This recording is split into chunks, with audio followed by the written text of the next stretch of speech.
Welcome to the WalaWay. This is Imran Nanlawala. I'm here with a good friend of the show, Shariq Ghani, known as the Job Search Guy. Shariq, why are you called the Job Search Guy? I help people get the tools they need to land the jobs they want. Okay, so you help them get the tools they need To land the jobs they want. That means I can help with resume writing and editing, LinkedIn makeovers, job search strategy. But the thing that I enjoy the most is holding someone's hand and guiding them to the career of their dreams. So, Shariq, what are some of the tools that are needed for today's job seekers? What makes 2018 a different year than previous years? What's unique about this generation and what they need to find the right job? Well, everyone needs traditional tools such as the resume, the cover letter, and the thank you letter. But as many can imagine, you also need a LinkedIn profile. You see, the stat says that over 90% of hiring managers will search LinkedIn before they decide if they want to interview a candidate or not. So it's a given. You have to use LinkedIn if you want to set yourself apart from the crowd, and if you want to give people an additional social understanding of who you are and what you can do, because other folks can recommend you and they can put in testimonials on how great of a candidate you are on your LinkedIn profile. But in addition to your resume, your cover letter, your thank you letter, and your LinkedIn profile, you need other small tools as well, such as small gifts, maybe a UPS account or a USPS account to send resumes by way of parcel delivery with a small jar of honey. You may need other tools such as a really great suit or a nice business card that you can leave at a job fair or after an interview to leave an additional impression, something that the rest of the herd might not. So there's the traditional tools, and then there's tools that will really help set you apart from the rest of the crowd. Why do you think a lot of people don't do those things? I mean, because a lot of these things are cliche. So, for example, wearing a particular suit, showing up on time, like as you mentioned in the car ride here, right? Sitting somewhere, standing outside a potential boss's office for 6 hours. Why don't people do that?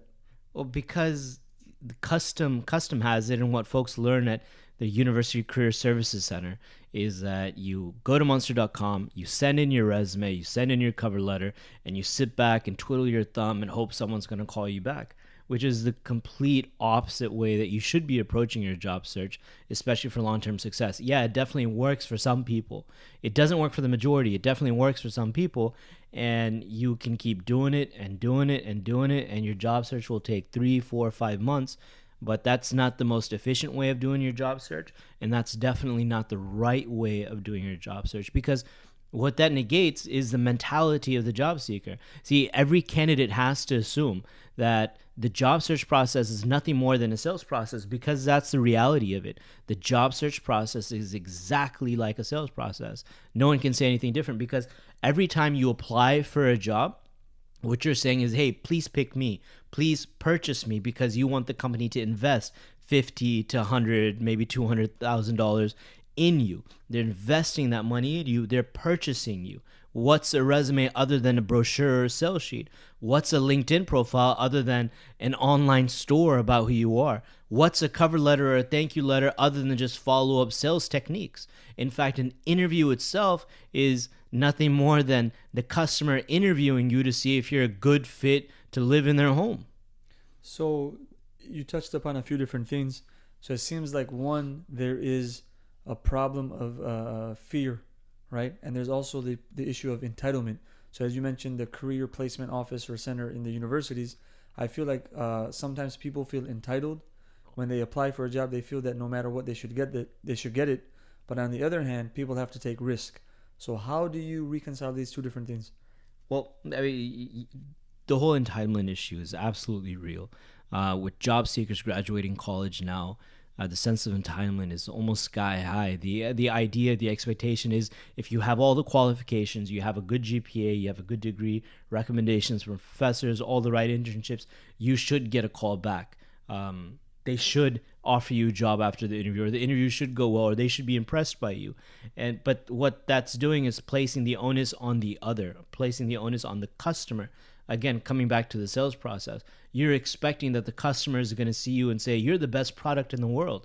Let me purchase you. Well, it doesn't work like that. In fact, no consumer shops in that manner either. You don't go to Best Buy to purchase a fridge, or go out and figure out a phone without reading the reviews, which is essentially your references or what other people are saying about you on LinkedIn, checking out to see if the product will live up to speed, which is an interview, and maybe even taking it for a test drive.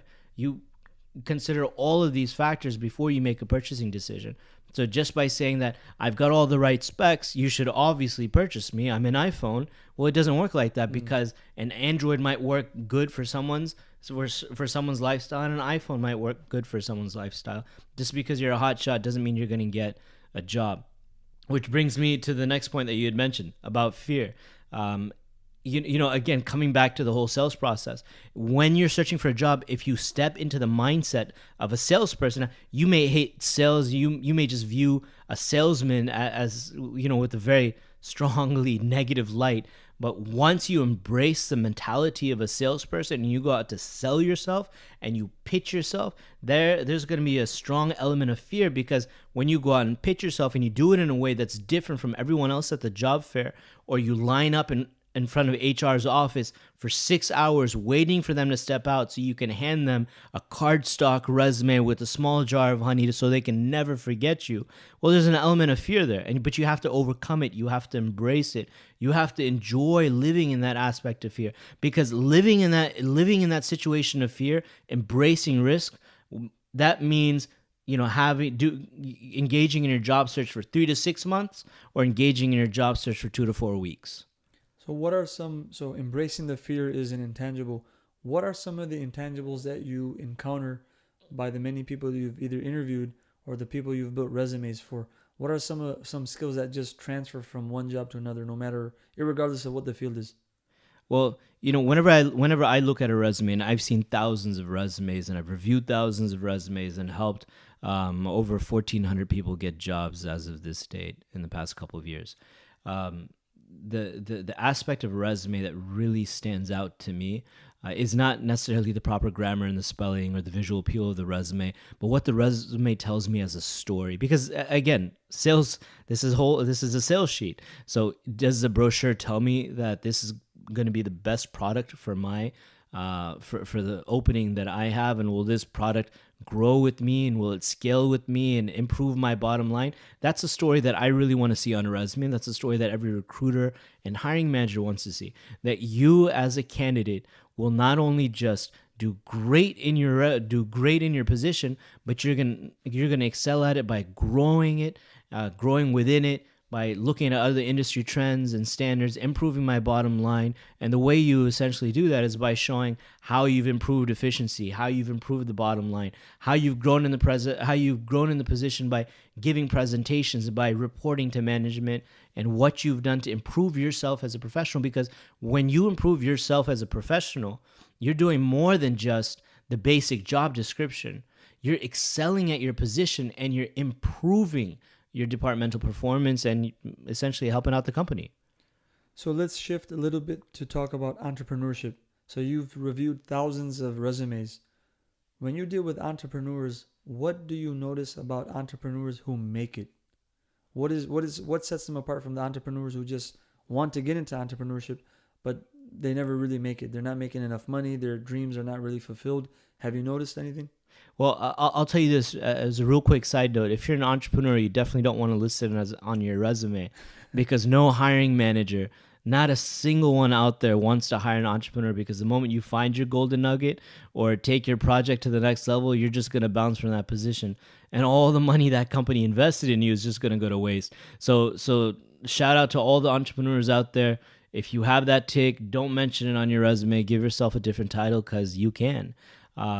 But all the entrepreneurs that I meet who are looking for a job are always conflicted. They have one foot in their own projects, and they have one foot in the industry, because they need to make some cash flow in order to fund their private project. My recommendations for entrepreneurs out there, and I see a ton of them all the time, who've got this bug. They've got this entrepreneurial bug to do something on their own and not take orders from another guy and make money for themselves rather than for someone else, is to keep those two lives separate. Make sure that HR can't find out about your entrepreneurial ambitions. Make sure that you're diligently funding your entrepreneurial project with the salary that you make, and you set up goals for yourself as an entrepreneur. Because what's really easy, what becomes really easy is that when you get nice and comfortable in your job or in your position, that your entrepreneurial ambitions just slowly fade away, and 10 years have gone by, and you look back and you think to yourself, and oh my God, I really wanted to do this project, but the job got in the way. Well, what really got in the way was you.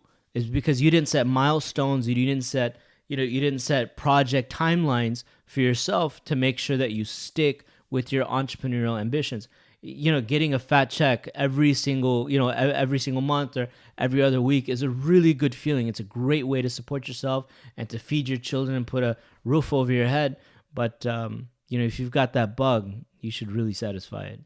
So you mentioned two things that I paid attention to. You said one, you need to be able to separate a job from being an entrepreneur. Yes. And second, you mentioned being comfortable.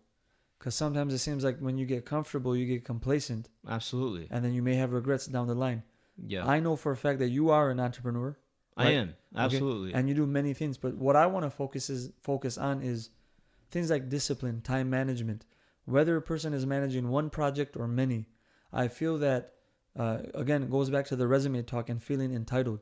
Even people who get into entrepreneurship, sometimes they feel entitled because they have a great idea. But what about the blood, sweat, and tears? What about the actual work? So people who are entrepreneurs don't want to work from 9 to 5, but they may in fact be working from 6 to 12 at night, right? Absolutely. So what about that side of it? What can you tell the young entrepreneurs out there? What type of dedication is needed? Yeah, when you go into entrepreneurship, I think every entrepreneur knows the 9 to 5 goes out the drain, and you embrace the 6 a.m. to midnight on the daily, 7 days a week. You do whatever you have to do to hustle and grind and make yourself successful. But the difference is that you're making yourself successful and not some random company out there that to whom you're just a number. And they'll just get rid of you any time of their choosing. This isn't to discourage people who want to go in a professional career track, because there's some things that you just can't do on your own, and you need the support of a company in the beginning at least. But for the entrepreneurs out there, and frankly, it's 2 a.m. I don't remember the original question, which is hilarious. But for the entrepreneurs out there, they should just. What are some what is needed? If I want to make it, so if I, Imran, I have some ideas.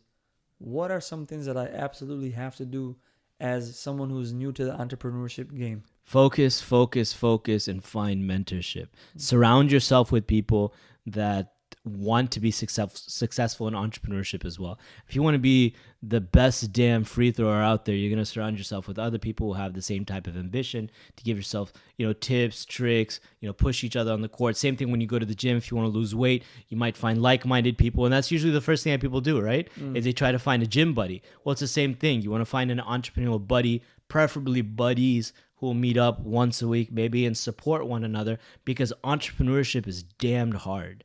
And it requires a lot of risk, a lot of fear. You could lose your money. You may mortgage your house. You may do a lot of stupid stuff, because it can, at a point, it can become a massive addiction. And it's a great, great feeling, especially when you become successful.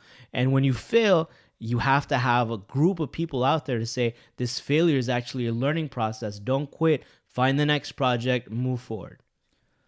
What are some, real quickly, what are some inherent benefits of being an entrepreneur? Schedule making, freedom. What do you find as some of the inherent joys of being an entrepreneur? Yeah, for some of my friends, it's being able to play Call of Duty at night. Everyone has their own, but some people hate traffic. Some people just like chilling out at home, working from home. Some people just don't like listening to the man.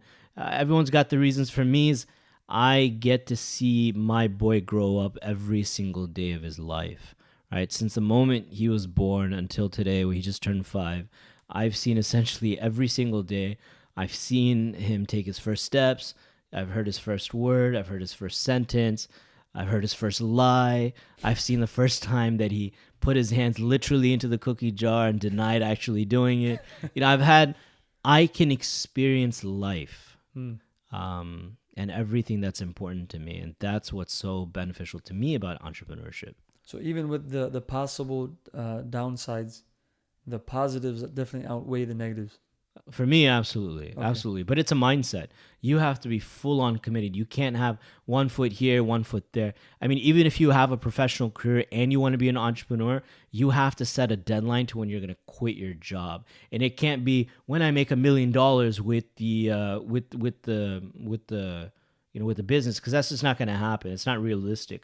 A realistic goal essentially is I need to be able to commit 10 more hours of my life here, and I just don't have that with my career. It's time to let the career go and focus on the business itself.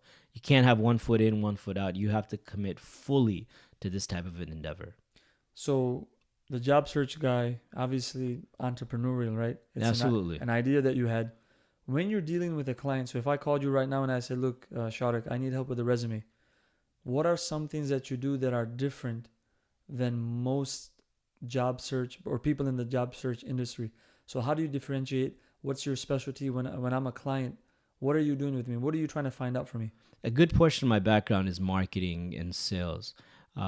What I feel differentiates me from job search coaches or other resume and career service companies is I focus on the story, the narrative. I focus heavily on looking at this from a sales perspective. So I see your resume as a brochure, and I want to design the content on your brochure to make it fit to specific industries and specific niches, sometimes even specific positions out there. And that's very important, to tailor your brochure to the market that you're applying to. So I look at the story, the narrative, and the content, and I design it in a way to where it appeals to the emotions of the person that's reading it, which is, of course, the end user. So in closing, I want you to give some advice to our listeners, especially the younger listeners who want to be entrepreneurs, who are even looking for their first jobs. Oftentimes they feel discouraged. Sometimes somebody has given them the wrong advice, and sometimes they just don't know what they want to do.